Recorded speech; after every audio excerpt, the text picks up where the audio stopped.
lesions. He's not going blind, not losing his mind. He wakes in the mornings and gets out of bed, and his legs work and his heart beats, but he knows how things go, how quickly they shift, take you away. A couple months ago, a fever consumed him, a crackling in his lungs. When Annie took him to the hospital, he thought he wouldn't come back out. The doctor barely spoke to him, another faggot taking up bed space. He stopped in Washington Square Park. A few dealers were already lurking around the perimeters.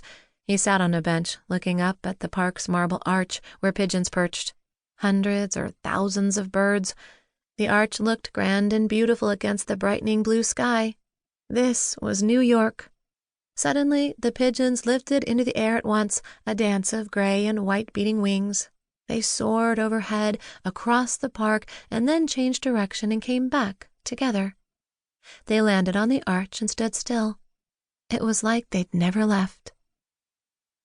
He crossed 6th Street and headed into the winding web of the West Village where they'd lived together. The last of the darkness had lifted and the city was awake, awash in sunlight. The sidewalks squirmed with people, taxis and graffiti-bombed delivery trucks rumbled by. A woman wearing too many coats talked on a payphone and gestured wildly, holding an urgent conversation. But was there anyone else on the line? He wandered the crooked streets like a tourist, walking by brownstones and shops, a hat shop, a frame shop, a pet shop with puppies in the window. He recorded all of it. He stopped outside their old apartment building on Charles Street. He never felt like he belonged in the village where the gays with money lived. Sean didn't have money either, but he'd landed in a rent-control apartment a dozen years ago. They were together 2.5 years. They lived on the 2nd floor, a corner apartment. Their bright pink curtains had been replaced by industrial beige Venetian blinds blocking the windows like prison bars. Everything in this city reminded him of Sean.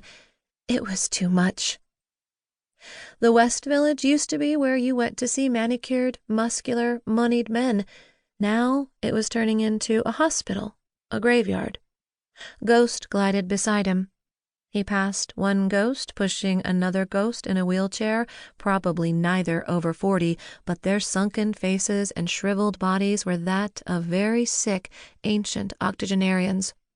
The one in the wheelchair had glassy, sightless eyes, his head tilted toward the treetops, and his companion, who was pushing the wheelchair, looked out from a face ravaged by a hideous map of purple-black lesions. Another emaciated ghost man leaned on a cane. 2 others held hands, their eyes big and dull and resigned. City of ashes, city of bones. Record everything. When he reached the West Side piers, he sat on a ledge and gave his shoulder a break from the camera. A pigeon flapped its wings but didn't fly away. It stood its ground and stared at him with unsettling orange eyes.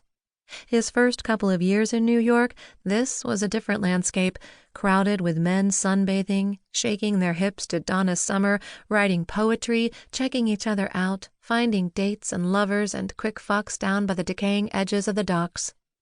Not many guys came here now. Too afraid. A couple of boys turning tricks planted themselves and waited. Others headed up to 11th Avenue.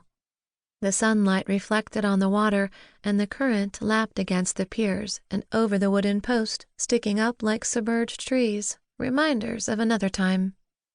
The last 2 weeks of Sean's life were a blur, but also creaked by painfully. He'd lapsed into demented babbling. He had a tube shoved down his throat. He died in the hospital, alone.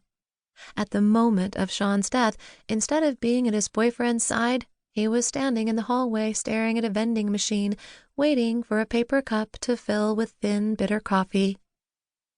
He no longer went out, not even for work. He'd lost his job. Nobody would hire him now.